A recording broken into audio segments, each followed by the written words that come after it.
So today we want to look at cost of capital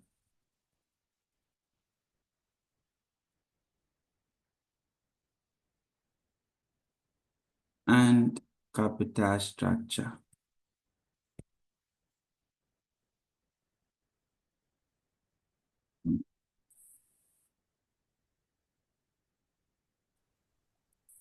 So from what we saw in capital investment appraisal, we noticed that every business must find a way to finance their activity. Now, the various methods that they are going to employ to raise funding to fund their activity is very important. The mixture of the various sources of funding is what we call capital structure. So a business may decide to fund its activities either from debt or from equity, or a combination of the two. If we decide to fund our business with equity, what we are saying is that we are giving part ownership to providers of capital. If it is debt, we only taking some amount of certain individuals known as creditors, which we hope to pay the amount back in a certain future period together with interest. Interest may be required to be paid periodically or will be paid as a bullet sum together with the principal amount at the end of the maturity period.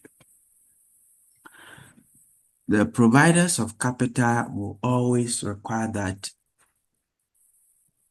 beyond the amount of capital provided, you pay them certain amount that sets to preserve or appreciate their capital. So the amount they expect in addition to capital provided periodically is what we call the return to the providers of capital.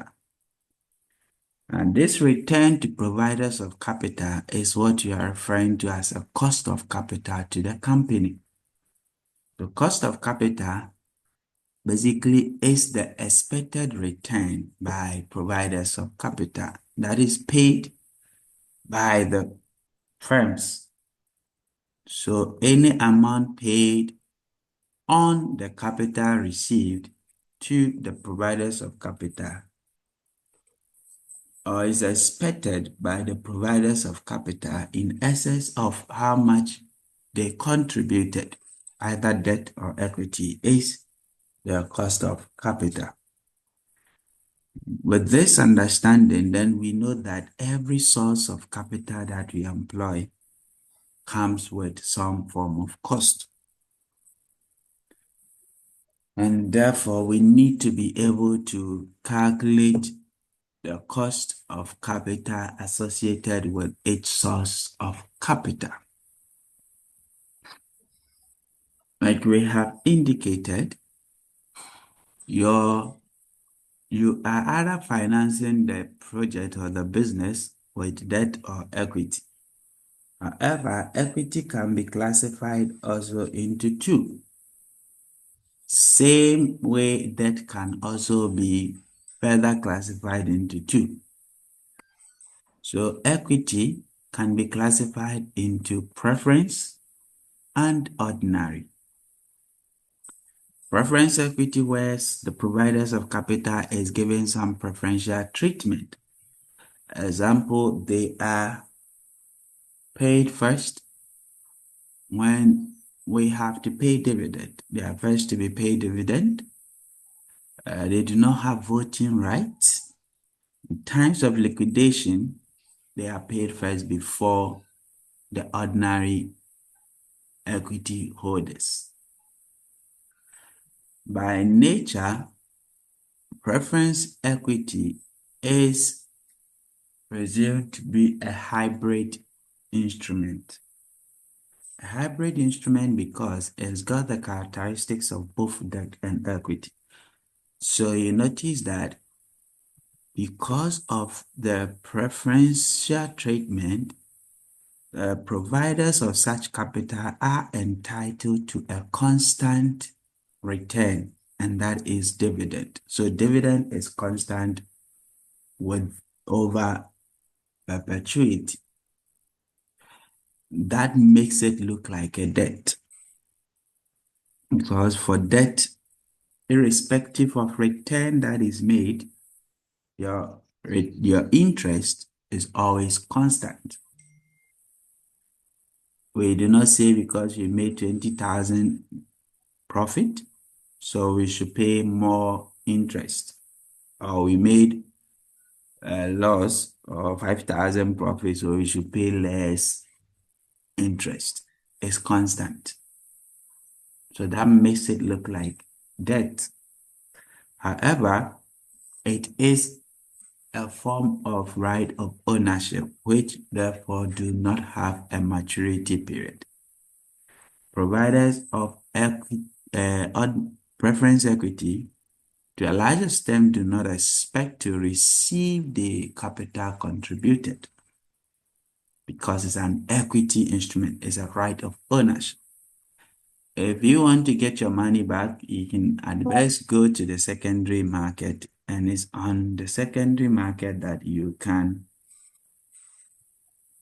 get your money back. You can't easily turn it back to the company and ask the company to pay you back your capital contributed, because it's an equity instrument. So these characteristics make it look like a hybrid. So we call it a hybrid instrument.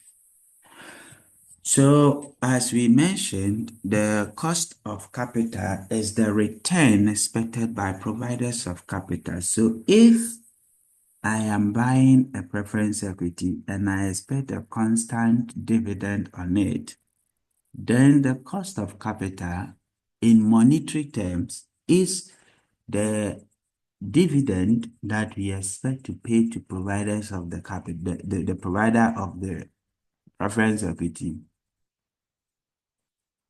at a particular point in time. But most often, returns are expressed in percentage terms.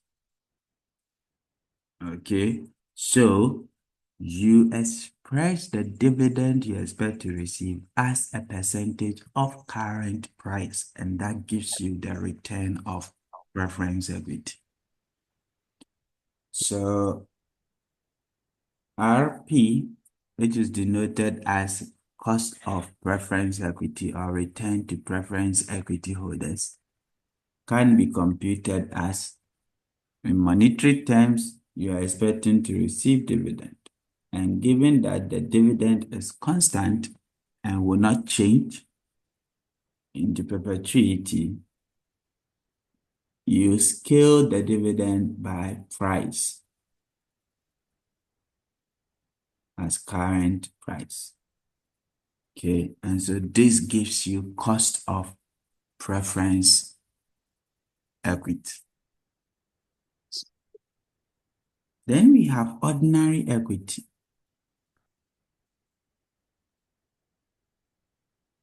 Note that dividend here is dividend per share, and price here is price per share. Where you have total dividend to preference shareholders and you want to use that, then you must also use the market value. So if I'm using total dividend, that's going to be total dividend to preference equity holders divided by market value of preference share. Otherwise, it is dividend per share over price per share. Ordinary Yes, sir. equity, on the other hand, Hello, sir. yes, Desmond. So with the market value, we are talking about the total value of the preference shares, right? Good. That's price per share times number of preference shares outstanding. Okay. All right.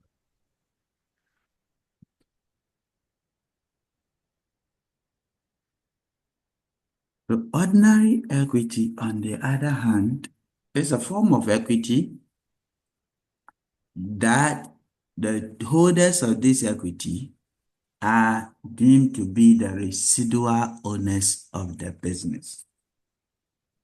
Okay, so they are the right owners and they are entitled to dividend after everybody is sorted out, which means that their dividend can fluctuate.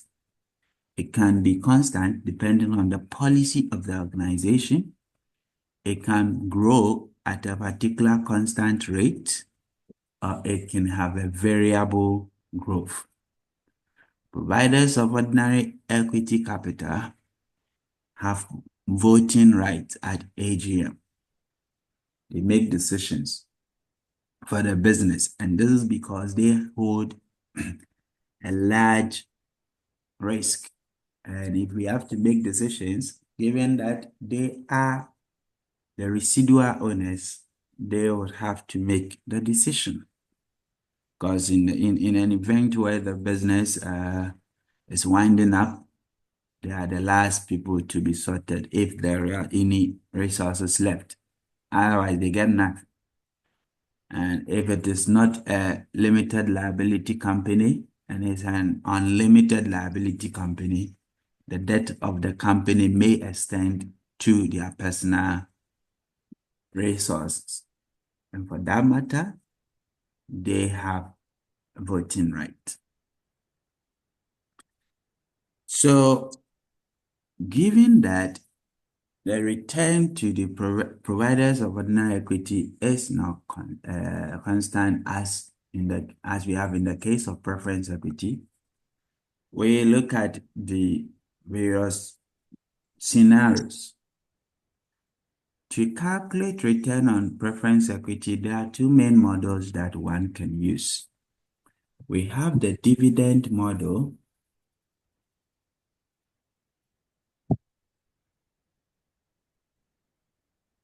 and the capital asset pricing model.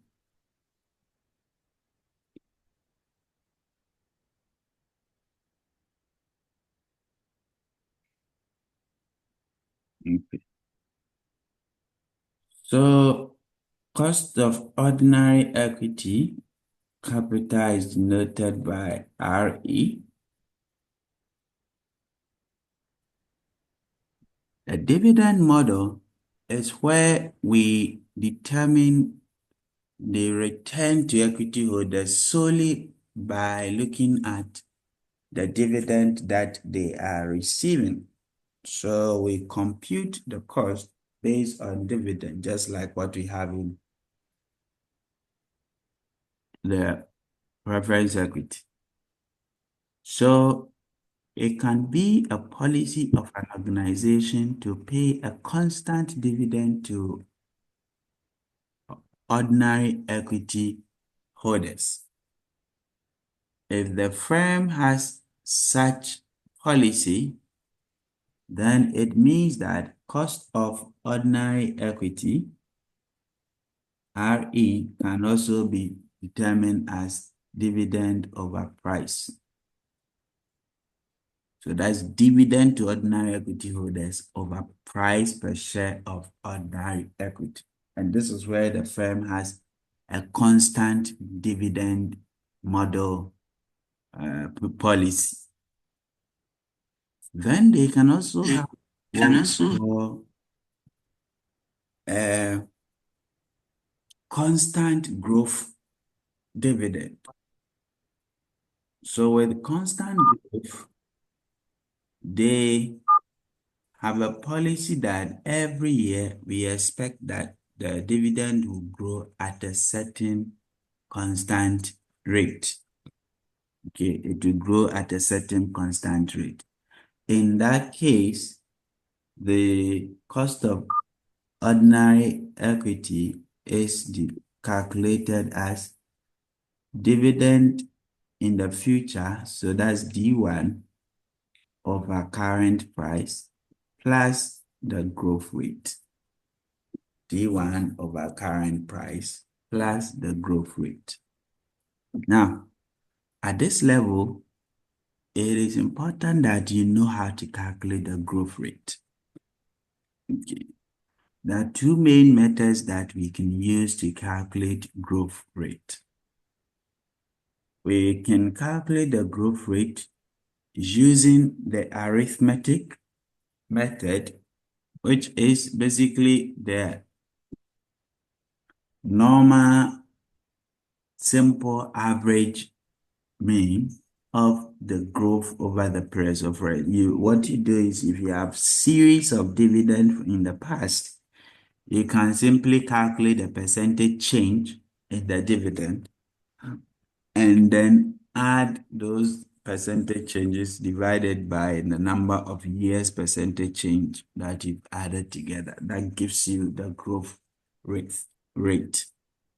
And that is more backward looking, because you go back to your past data and then based on that calculate percentage changes in dividend and then use that to determine your growth rate.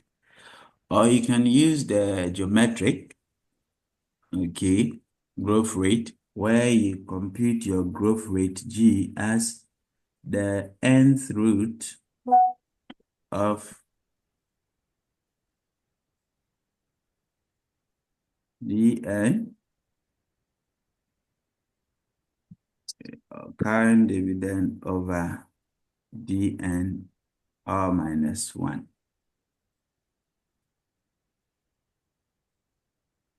Okay, one can simply use this to also compute the growth rate. And the computation of growth rate is important. You learn how to do that because even under measures and acquisition, you may be required to calculate growth rate. Philip, sir, So, yes, in the formula, is it dn over dn or is it d naught over dn? D naught over dn. Okay. Yeah, so where Where, D naught Kingsley, is the current, yeah. where D naught is what and DN is what.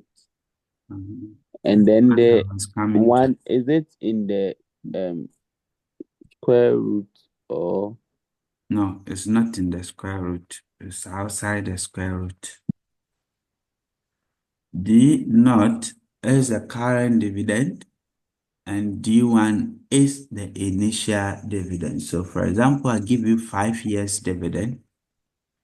The DN will basically be the initial dividend.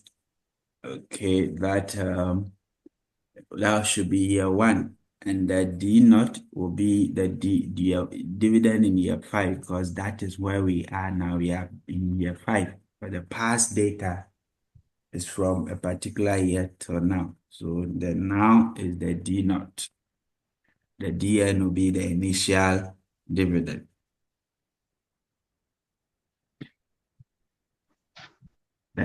And So is there an n to the square root?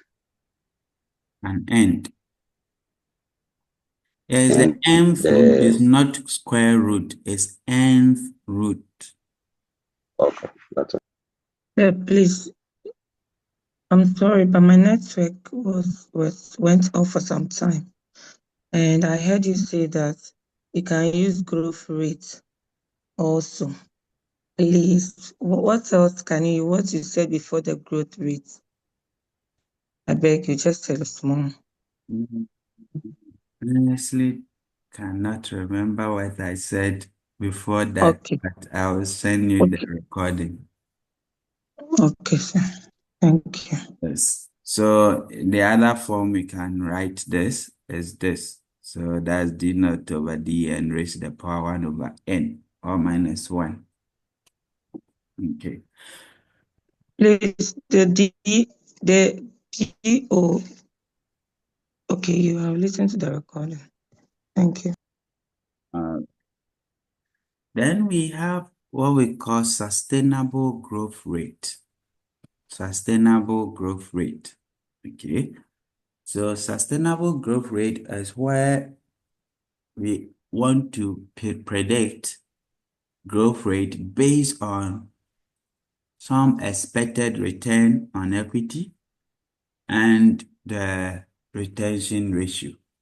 Remember, you only expect a growth in dividend if you have retained your resources for further investment. If at the end of the year we make so much profit and you ask that we pay all profit to you as dividend, then it means that there is nothing for reinvestment and therefore you will not expect any growth. So the only way you expect growth is if we retain some of the resource and we use it for further investment. Okay, so that's what we call sustainable growth.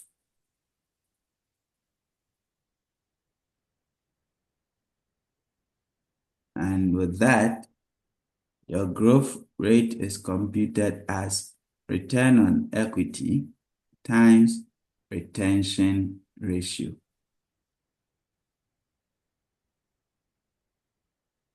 Retention ratio.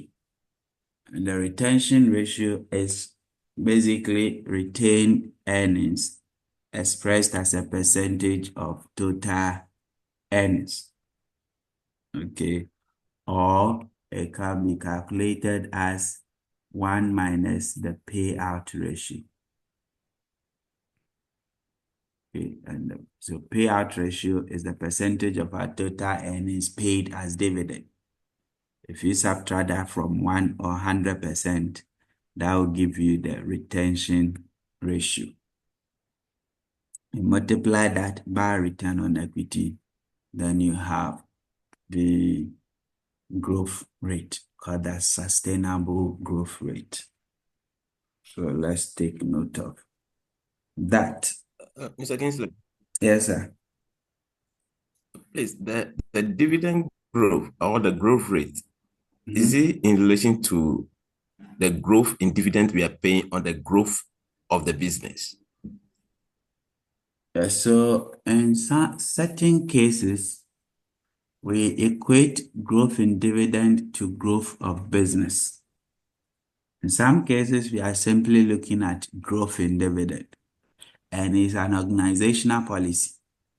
Okay, so there are certain organizations which do not have growth policy. They pay a constant dividend. Okay, but largely most organizations pay varied dividend depending on their returns. And so it is only when we're able to make more earnings and we can pay more dividend. If we do not make more earnings, we don't pay more dividend. You understand? And so, we are making more earnings because we are growing. So sometimes some organizations equate increase in dividend to increase in the overall organization.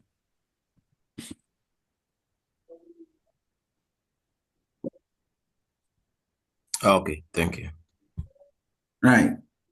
So quickly, you notice that with dividend model, we did not really consider risk in determining the return to be paid to providers of capital. But owning equity means you are bearing a very high risk. So the capital asset pricing model, which was developed from the capital market theory and the security market line, basically looks at how do we factor risk as a component in determining return to providers of capital, especially equity capital. This is because there is a positive relationship between risk and return. The higher the risk, the higher the return. The lower the risk, the lower the return. And so if we want to determine the amount of return to be paid to providers of equity capital, then we should consider the risk that they are bearing. risk can be categorized in several ways, but here we are looking at financial risk. As our gearing level goes up, okay, the more debt we add to our capital structure, the more risk providers of equity capital will bear. There is more risk of default, and if there is risk of default, then means there is risk of bankruptcy. And if there is bankruptcy, what happens? Providers of equity capital are last resort. They may even get nothing. And so they bear a lot of risk. So you should compensate them for the level of risk that they are bearing. So the classical CAPM assumes that, or the CAPM, capital asset pricing model, is of a view that investors should be compensated for the risk that they bear. However, it makes assumption that every investor is rational and therefore will hold a well-diversified portfolio. Okay, so what that means is that investors will not put all their funds in one company. They will spread their investment across different entities and across different sectors. So they hold a well-diversified portfolio. And if you hold a well-diversified portfolio, what that means is that you will not bear total risk. You only bear a portion of risk, because risk can be divided into two: systematic risk and non-systematic risk. So if you are holding a well-diversified portfolio, we do not expect you to bear non-systematic risk. You only bear systematic risk. And therefore, you should be compensated for the systematic risk that you are bearing. Okay. In investment and portfolio management next semester, we'll explain all these jargons. Here, you just know, you have to know that they exist. And given that you are holding a well-diversified portfolio, you will not bear total risk. You only bear systematic risk, and that you should be compensated for. Systematic risk is measured by the Greek alphabet beta. Okay, so we use beta to measure systematic risk. So in this understanding, if an investor decides to invest in government security, which is generally believed to be risk-free, government securities are said to be risk-free. Ghana is a special case. Okay, so forget about Ghana. It's a special case. But generally, it's risk-free, meaning that if you buy any government security, they will pay you back upon maturity. It will not extend. Government will never default. Government always pay their debt, and they pay it at the point of maturity. So there is no possibility of your expectation being different from the actual. It will always be the same. And because there is no possibility of expectation being different from actual, it means risk is zero. And because risk is zero, you would expect that return on government security will be smaller. Okay, the lower the risk, the lower the return. Government will always provide a very smaller return as compared to you investing in an equity, a share floated on an exchange or a particular company. So, according to CAPM, there is one factor that determines the excess return to be paid to providers of capital in excess of government security, and that is the beta. You should be compensated for the systematic risk that you bear.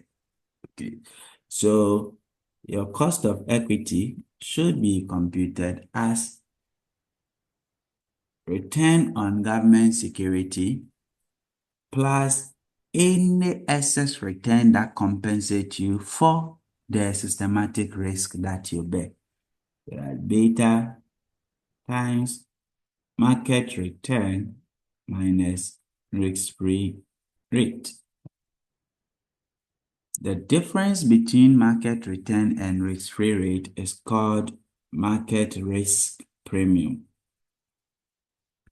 That's RM minus RF, market risk premium. Please take note, at the exam condition where the question gives you market risk premium, don't go and subtract risk-free again, because it is only when you are given RM, which is market return, that you need to subtract risk-free. Now, the RM market return is basically the average return you expect to earn when you invest on a particular market. Okay, so you go to Ghana Stock Exchange, we have the Ghana Stock Exchange All Shares Index or the Composite Index. That is the market return. Okay, that's the average return we expect to earn if you invest in the market. And the market has a beta of 1. Okay, so in that case, if I do not invest in the market and I invest in a particular company on the market, if I don't invest in market portfolio, but I invest in a particular company, I would expect a return higher than that of the market return, because the risk of individual companies can be more than 1. Of course, you can have a company which has risk less than 1. So if the company's risk is less than 1, then you should know that the return of that company will be lower than market return. Okay, so let's take note of that. So the difference between market return and risk-free is the market risk premium. Okay, and if you multiply market risk premium by the beta, as we have here, that is called the excess return. So according to CAPM, cost of equity should be equal to risk-free rate plus excess return, which is beta times RM minus RF, basically. All right. Now, businesses invest or finance their activities from multiple sources of capital. You can have the business not financing it from just one source. Okay, so if we want to determine cost of capital, the cost of capital is always dependent on capital structure of the business. How is the business financing its activity? So if you are financing it from both debt and equity, then the cost of capital is the weighted average cost of capital. Okay, if we are financing it from just equity, then cost of capital will be equal to cost of debt, cost of equity, sorry. If we are financing it 100% debt, cost of capital will be equal to cost of debt. So always pay attention to capital structure, the mixture of how they are financing the project or the business. Okay. So debt instrument, okay, they pay a constant return, and that is denoted by RD. The cost of debt is tax deductible. Interest is tax deductible. And because it's tax deductible, you are able to save some returns that either you should have paid to tax authorities. Because you use debt as your financing mechanism, you are allowed to deduct tax, and therefore they are allowed to deduct interest before tax, and therefore you're able to reduce your tax liability. That reduction in tax liability we call tax shield or tax savings should be a reduction in cost of debt. Because comparing debt to equity, if we had not used debt, you wouldn't have enjoyed that benefit, that tax shield. Okay, so you are enjoying it because you are employing debt. And therefore, that benefit, as a result of you being allowed to deduct interest before tax, should be a reduction in your quoted cost of debt. Okay, so you go for a loan, the bank determines how much interest you should pay on the loan, and that is the quoted rate. But because interest is tax deductible, you make some gains, and that gain should reduce your interest. Okay, so we use the after-tax cost of debt and not the pre-tax cost of debt in our evaluation. Your after-tax cost of debt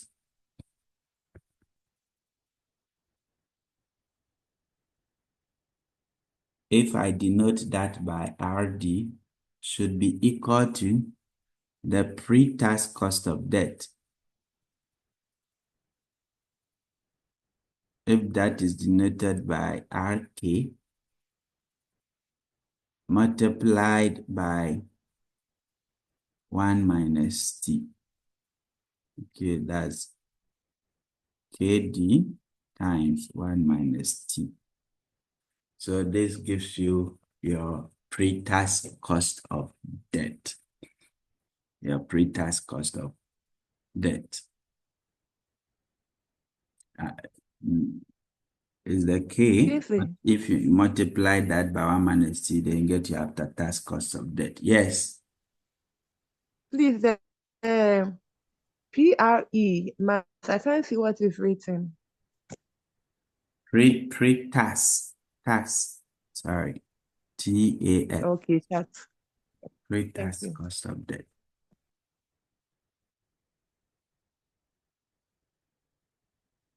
Okay.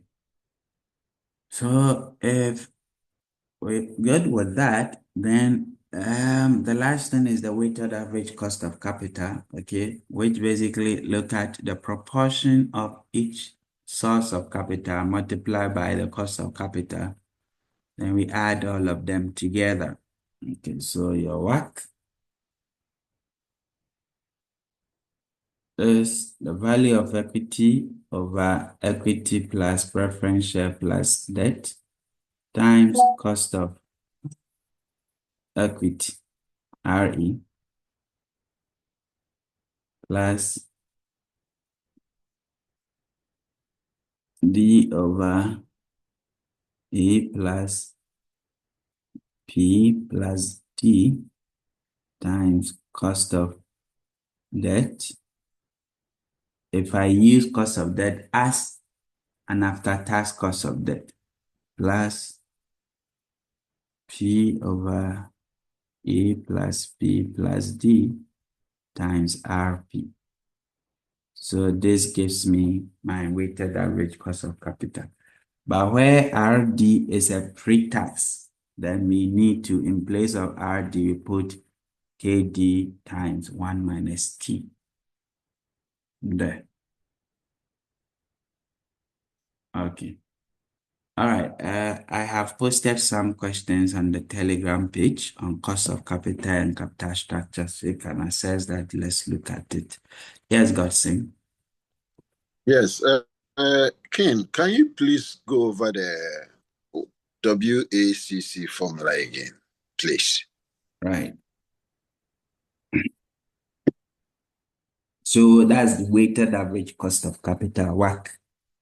And we are saying WACC is equal to the proportion of our capital source from each source of capital multiplied by the cost of capital, and you add them, you sum them.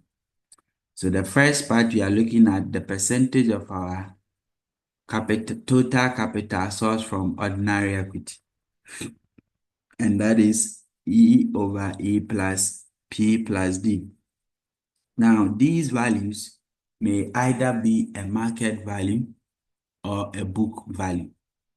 Market value means currently, if you go to the market, how much is the value of the source of capital. Book value is you go to the balance sheet of the organization over the period. How much was the source of capital initially acquired? Then you multiply by the cost of equity. So in essence, E over E plus P plus D can also be said to be the weight of ordinary equity, WE. And then D over E plus P plus D, that is the weight of debt, okay? The percentage of debt in our total capital, weight of debt.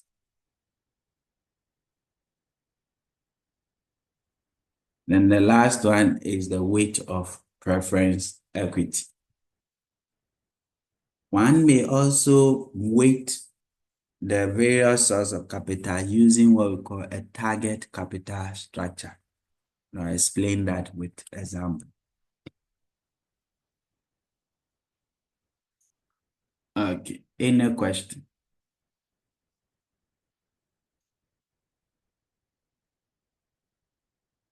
So the V is Yes, RE. the equity. The V is means what? It's not V, it's this one, right? Do you mean this one? Yes, sir. It's RE, cost of equity. What you have computed here, using the dividend model. Yes, Stella. Yes, sir. Before the question was asked, you said concerning the weighted average cost of capital. The last part you said in case the average tax or the pre-tax is, you mentioned something there that I didn't get. Yes, what I was saying was that, you see here, I put RD here. Yes, please. Then I'm assuming that this is an after-tax cost of debt. Okay. But if it is a pre-tax cost of debt, Okay. then you have to include 1 minus T. All right. Thank you.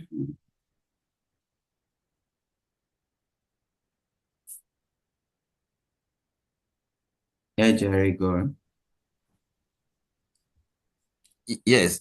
So why does the concept that cost of equity increases with debt or leverage, where does it fit in here? Yeah, I think I explained that when I was talking about CAPEM. Told you there is a positive relationship between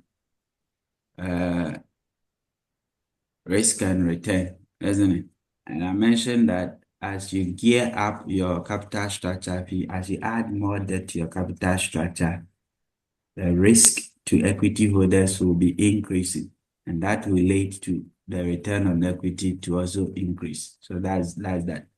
So the financial risk to equity holders will increase. As you go along, I'll show you how to, when we are gearing up, how do we determine the impact of gearing on your CAPEM? We'll look at that capital structure on CAPEM. So this beta that you see here, if the firm is all equity finance, then all of a sudden we introduce debt. We can no longer maintain the cost, the beta here, because now as you introduce that, the risk to equity holders will change, will increase. So you have to gear up this beta. So we call the gear, you gear up the beta or you ungear it. If it is already geared and we take out debt, then you have to ungear it. And so in a case of a firm that is financed by all equity, its cost of equity or its beta is called an unlevered or an ungeared beta, or we call the asset beta. But as soon as you introduce that, the beta will change. You have to gear up the beta. You have to calculate the levered beta. that is to equity holders. I'll show you. Definitely not today, but tomorrow I'll show you how to go about that. Okay, that's fine. Thank you.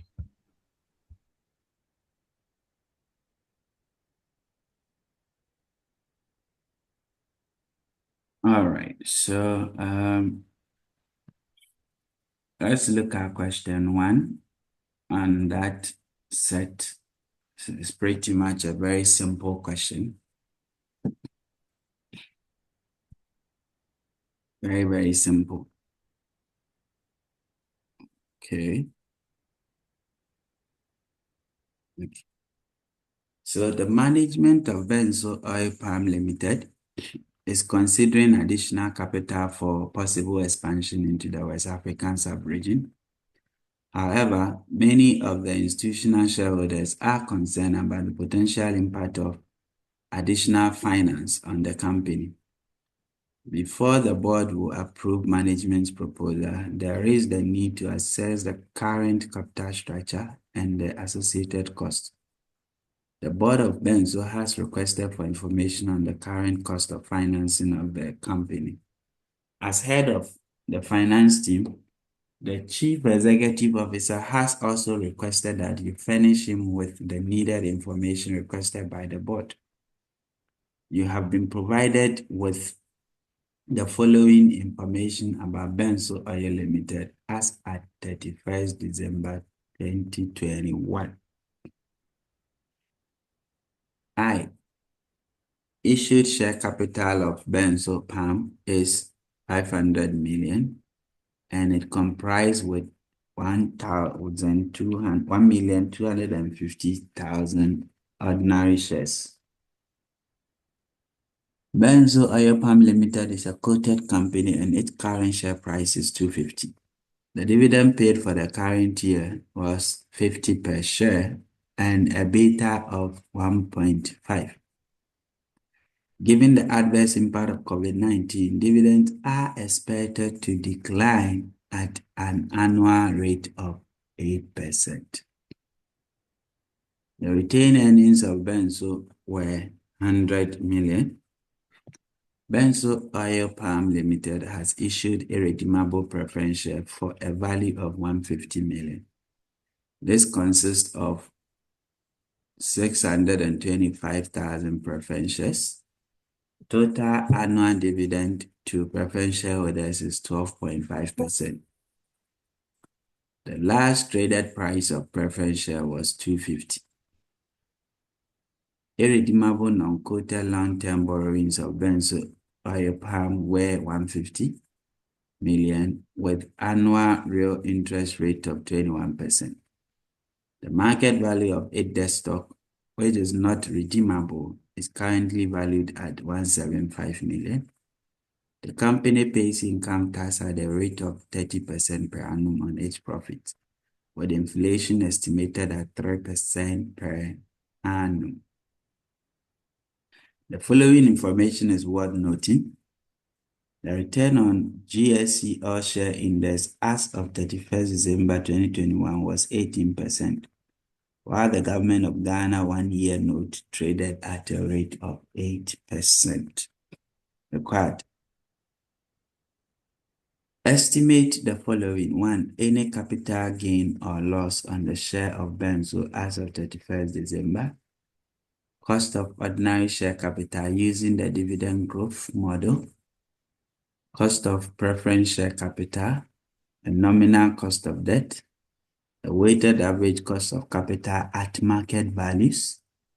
Considering the equity beta of company, explain the impact of any changes on the stock of Benzo in relation to changes in the market conditions. Then calculate the company's cost of equity using the capital asset pricing model. Then there is a last question which says you should calculate the weighted average cost of capital based on book values.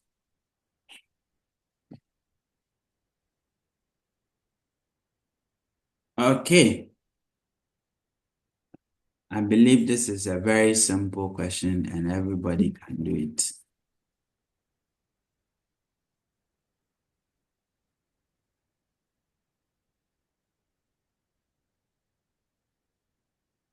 Okay. So the first one says we should calculate any capital gains or loss on their ordinary shares. So capital gain or loss is basically the difference between your current price and the initial price. Okay, the price at which you bought the security and your current price. That is, the difference will give you a capital gain or loss. Now, if we check here, the I, we are told that currently the share price of Benzo is 250, all right? What do you think is the initial price of Benzo?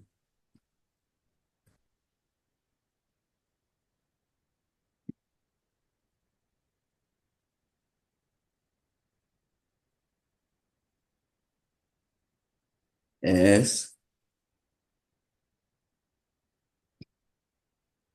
Can you hear me? So Yeah. I think the initial price is 400. Yes, that's correct. Because the book value is 500 million and the number of shares is 1.250. So how did they get this book value? Value is always equal to price per share times number of shares. So if I know value and I know number of shares and I want price per share, then if I make price per share the subject, then it's going to be equal to value over number of shares. Okay, so he got that by dividing the 500 million by 1.250. So given your current price or initial price, your initial price to be 400 and current price is 250, are you making a capital gains or loss if you sell your shares today?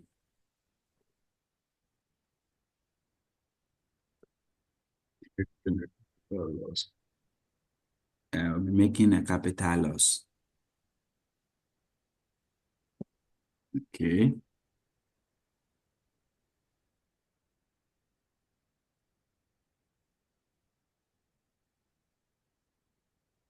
Please, any question?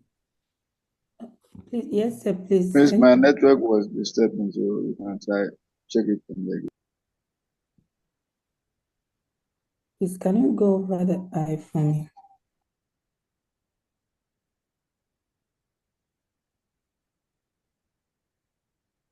Okay, just a second.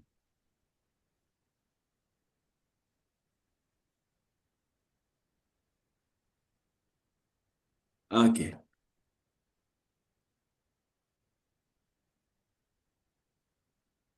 So what we are saying is that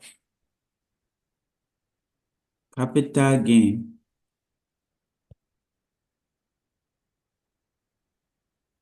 or loss is equal to current price minus initial price. Your gain or loss is basically how much you bought the thing for and how much you can sell it now. Now, from the question, we have been told that the ordinary share has a market value of, book value of 500 million. And this is comprised of number of shares, 1.250 million. So How did they come about the book value? And that's what we are saying. The value is always equal to price per share times number of shares. So given that value is 500 million and number of shares is 1.250, then price per share should be equal to the value over number of shares. And that is 500 million over 1.250 million. And if you do that, it gives you 400. So that is the initial price. And the question says that current market price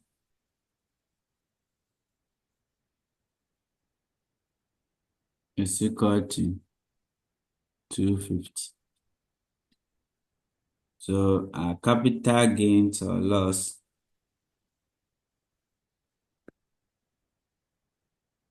should be equal to current price 250 minus initial price 400. And that gives us 150 minus. And that is a loss. Is that clear?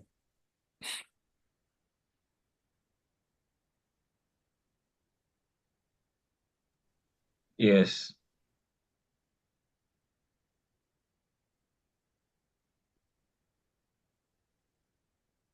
Okay.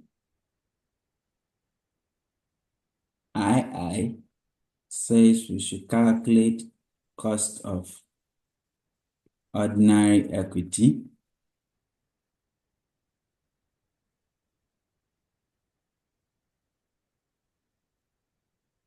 RE using the dividend model.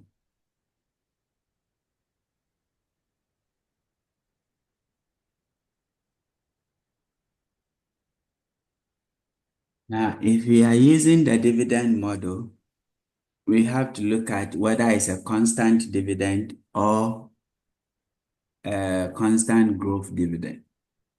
In our question, we can see that dividend is growing at a certain constant rate. Okay. So dividends are expected to decline at an annual rate of 8%. So it grows at a rate of 8%, and therefore it is a constant growth dividend model. So once we are able to identify as a constant growth dividend model, and we know that our cost of equity should be equal to D1 over P0 plus growth rate. Is that not so? Mhm.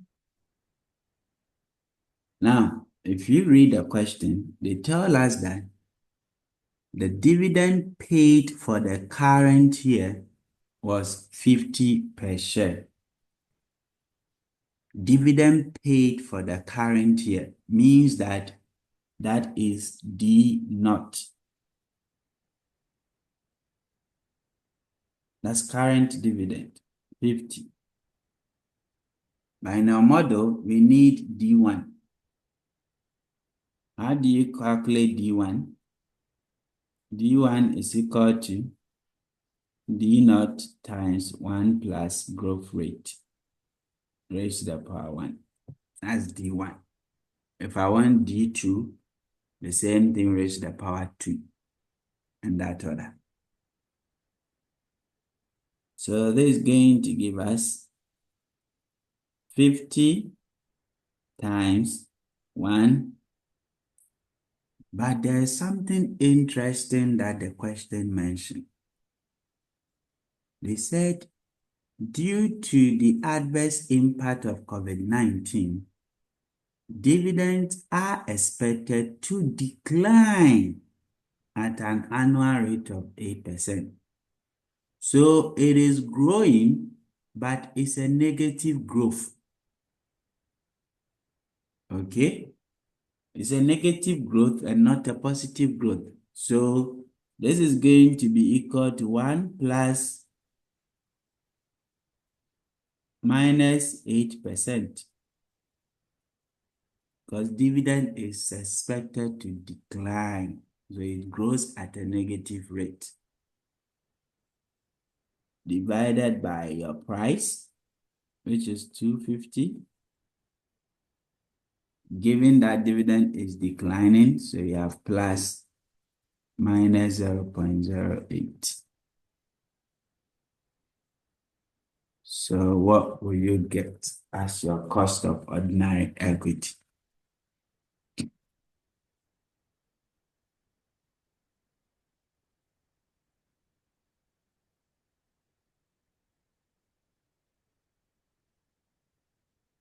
Did you get 0.104?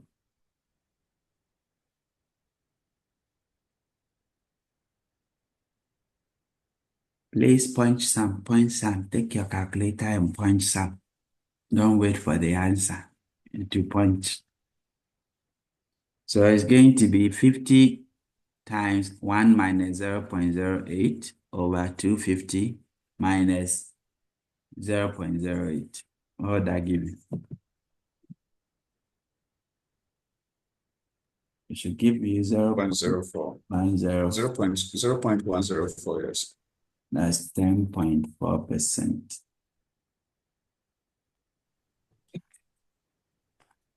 Any question on that? Yes, sir, please. The cost of ordinary equity that we are calculating plus the minus 0.08 that you multiplied by the D1 over PO plus G. I don't know why you multiplied negative 0.08 again, because I'm not seeing that in the formula. Please, that's what I explained over here. I said D1 is equal to D0 or DO times 1 plus the growth rate. Yes. But given that the growth rate is negative, because the question says it's declining, so I have my D0, which is 50 times 1 plus my negative growth rate. That's negative 0.08. So if you take it as is, negative and positive becomes negative. So then you have 1 minus 0.08 multiplied by 50. And in the formula is plus G. So then you bring your negative plus negative 0.08. Okay. Yeah. Say, what about the when you get the 0.104? Is it you convert the 10.4% is how do you do that one? No, I just converted to percentage, multiply by 100. Oh, okay, thank you. Yeah. Hello, sir. Yes, sir. My issue is the D1, which is D0 1 plus G power 1. I mean, per what we did today, it's a new formula you introduced. Now, I understand you've made D1 the subject here, but how did we go about getting this one? Or is it just a formula that is there that No. you It's already knew? not new. It's not new. From the very first day, I took you through basics of financial mathematics. This is just a future value you are calculating. You are here today and you want a particular value to a year from today. That is year 1. You are simply going to calculate, use the future value model. Future value is equal to present value times 1 plus R raised to the power n. So if I want future value in 1 year's time, so the dividend we are looking for is D1. It's a future value in year 1. And we have a current dividend, that is the present value, D1, D0, times 1 plus the R here is the growth rate. or interest rate or discount rate, which I mentioned in our first meeting. But in this case, it's growth. So G raised to the power n. And here we're looking for D1. So n is 1. Okay, I get it. I get it. I get it. Thank you very much. Yeah.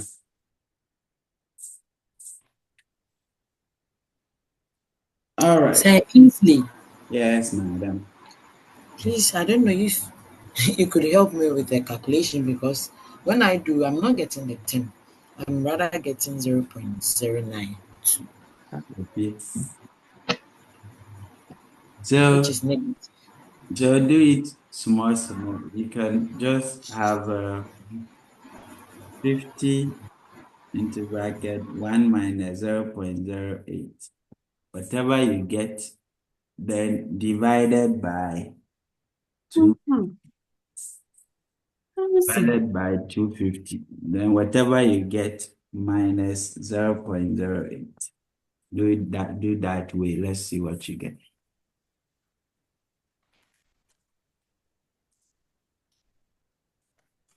Stella, you also have the same issue, Abby. No, please.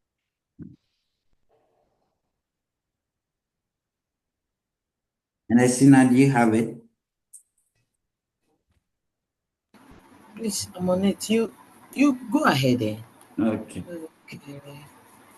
Next question. Next question says that we should calculate. Okay, I have it now. Thank you. Welcome. So we should calculate cost of preference share. So if you come to note III, we said Benzo Oil Palm Limited has issued irredeemable preference shares for a value of 150 million. This consists of 625,000 preference shares. Total annual dividend to preference shareholders is 12.5%. The last traded price of preference share was 250. Good. We said preference share, cost of preference share is computed as dividend over price. Now, from the question, we are told that the book value preference share is 150 million.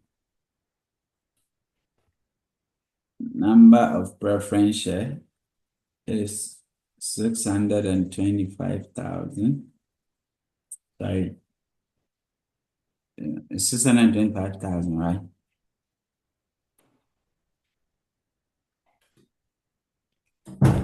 Yeah. And we are also told that total dividend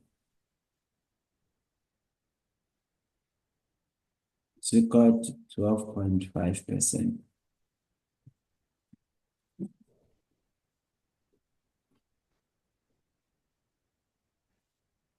So now if you want to calculate preference, cost of preference share, what is dividend? How much is the dividend? It was not explicitly stated because the question gave us total dividend. So we need to calculate the total dividend, and based on that total dividend, compute dividend per share. So total dividend,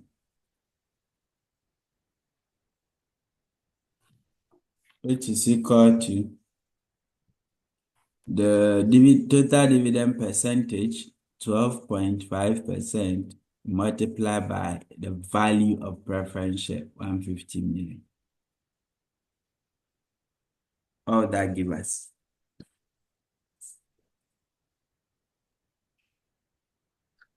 18.75. 18,750,000. good, 18.75 million. So giving total dividend, if I want dividend, if I want dividend per share, how do I go about it? You simply divide total dividend Number of shares. by number of shares. Good.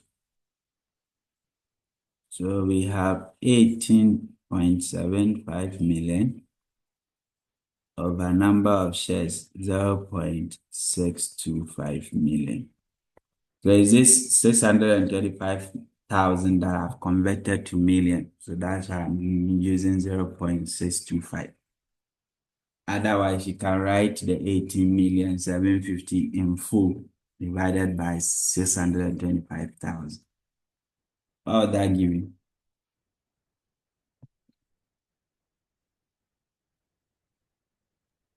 30 cedis.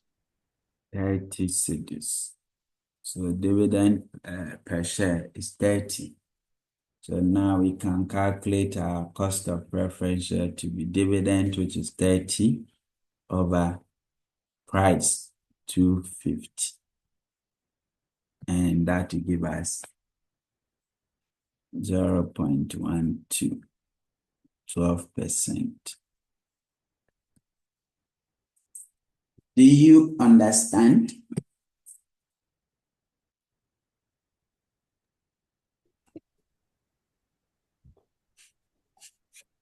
Yes, sir, but in the formula here is D over P, PO. I don't know how to really call it, but, but when you came down, you wrote DO. Is there any difference or is just Oh, the D is current dividend, and given that it does not change, it's constant. So you can just put D. That is not the okay?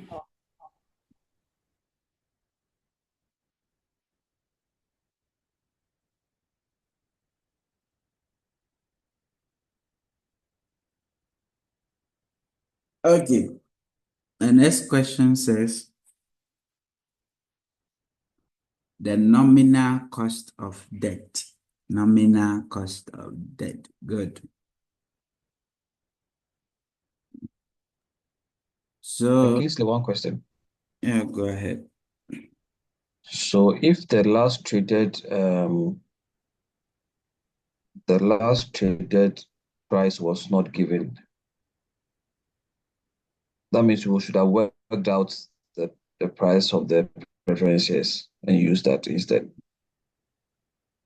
The question will give you information to calculate the current price. It wouldn't be the book value price. Remember, it is dividend over current price, not the book price. Okay. Well, I get you. Yeah. So Please, yeah, that's sometimes it can be given directly, or you always have to calculate like that. you mean the price?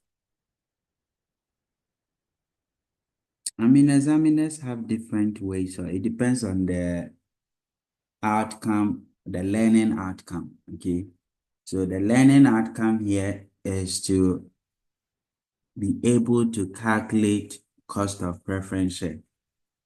The learning outcome is not to be able to calculate the value of preference share.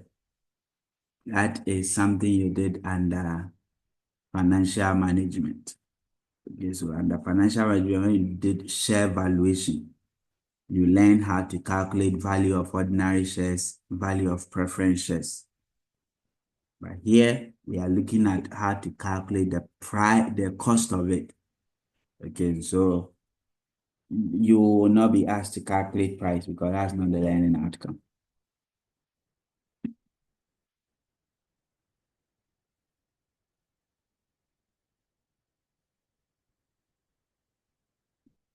Okay, so they said IV nominal cost of debt. You remember Fisher's equation, don't you?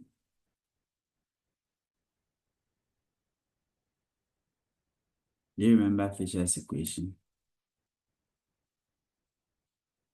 We did it last Sunday. So if we have a real interest rate and we want to convert it to nominal rate, we said we use the Fisher's equation. Okay, and we said the nominal rate is the rate that is inflation induced. The real rate is not inflation induced. So given real rate, 1 plus nominal rate should be equal to 1 plus real times 1 plus inflation rate. And that's what we call the Fisher's equation. And the inflation rate we use here, I remember I told you that is the general inflation, not a specific inflation when we're doing cash flow determination. I remember I mentioned it. So we asked to calculate N, so N should be equal to 1 plus R real rate times 1 plus H inflation rate, or minus 1.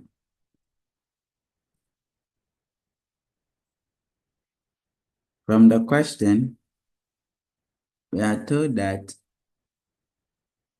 the company has a annual real rate of 21% and inflation of 3%. Okay, so we have 1 plus 0.21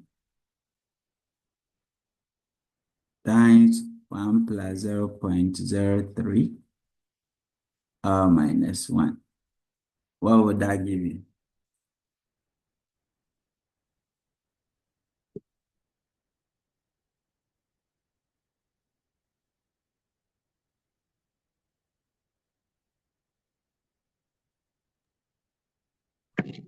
Yeah, 0.246. Okay. 0.246. 246 something. What is that? 3. 2463. Okay, it should be in 4 decimal place. That's 24.63%. Yes, please.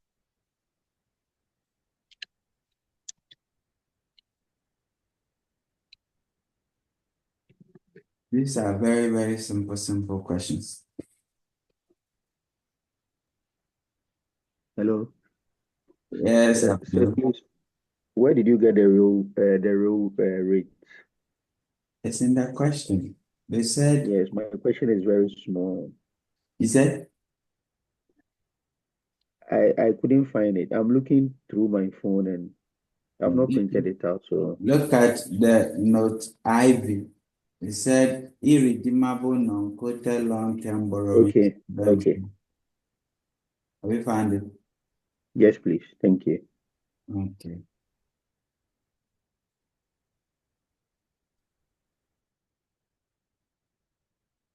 Today, when you go to work, you can print out the question so that tomorrow dawn, when you are doing it, it can be by your side.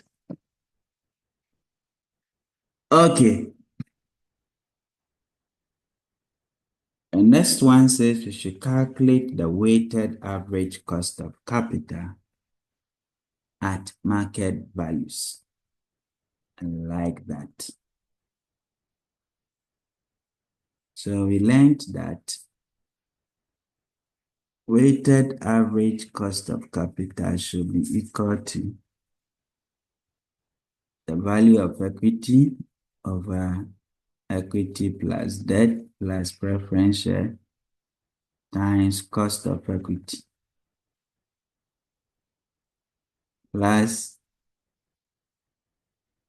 value of preference share over equity plus debt plus preference share times cost of preference share plus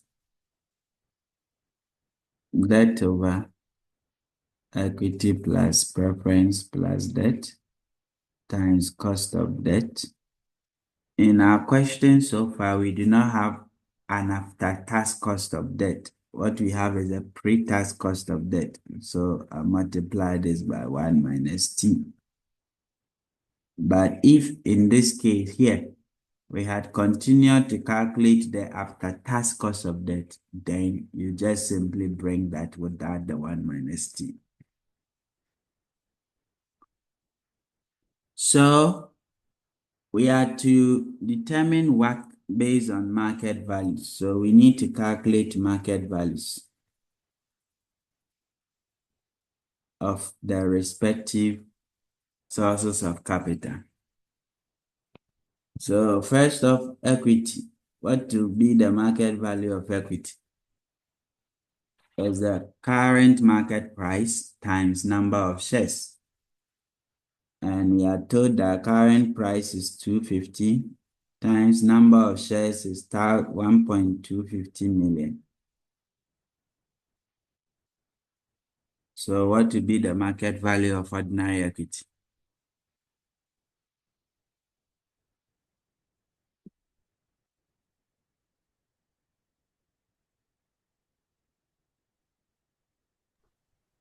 So I get 312,500.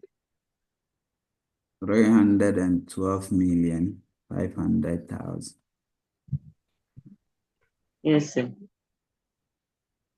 Then preference share.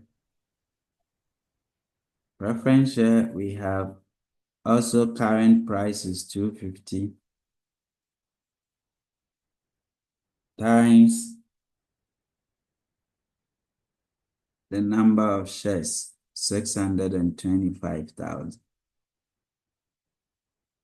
What do we have?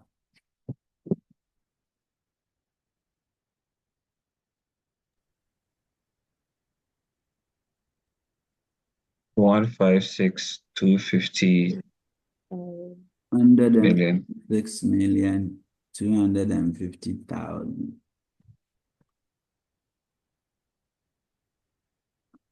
What's the market value of debt?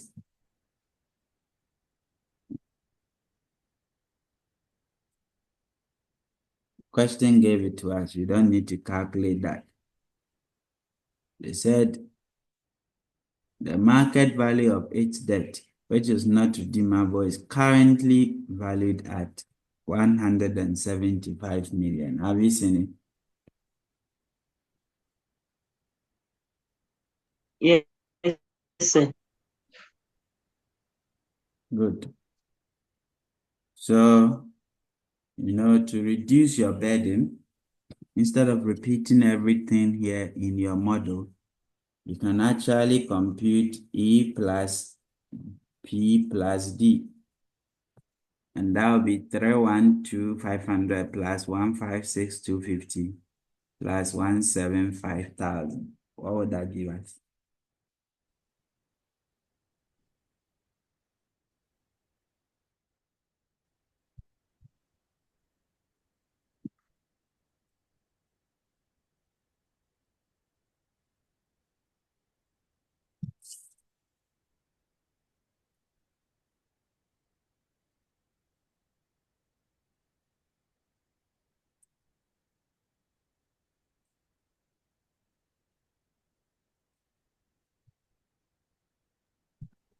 I got 33156.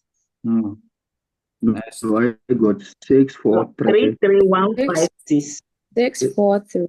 643,752. Yes, it's 643,750.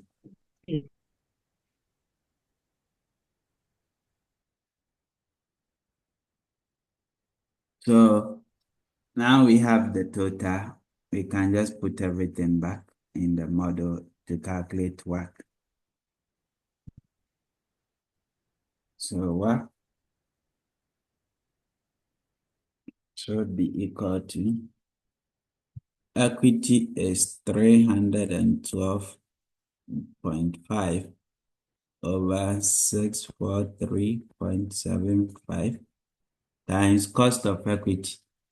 We got 0.104, isn't it? plus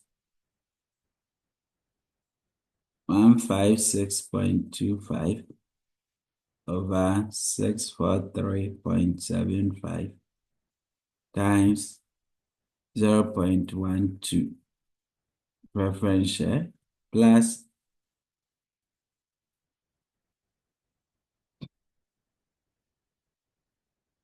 175 over 643.75 times 0.2463 times 1 minus. The question says the tax rate of the company is 30%. So 1 minus 0.3.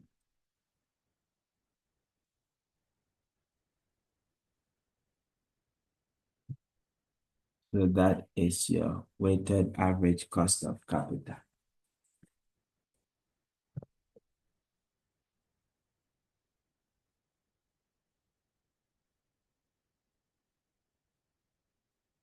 What do you have?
The 0.12648.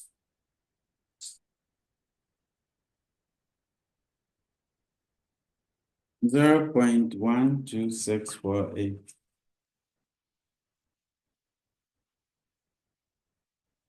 Yes, sir. That's what I had.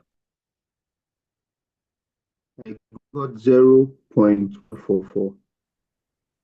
You got 0 point? 0.144. Okay, so it's a matter of Also, competition. 0.1264. Okay, so the 1264 is complete. 0.12. Yes, Prince. I 0.1264. Okay. All right. Any question?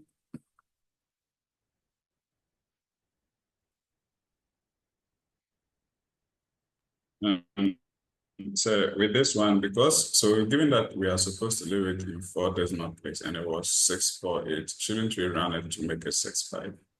Yeah, 648, so 65.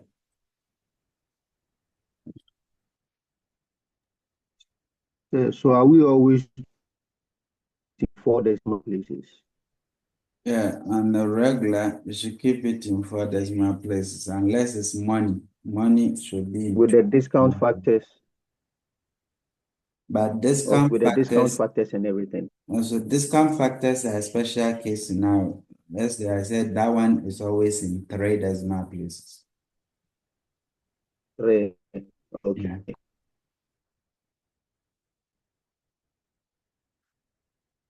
Okay, so end here for today. Hello, sir. Hello, Yes. sir. This one is simple. Under the tax rate, that is 0.30%.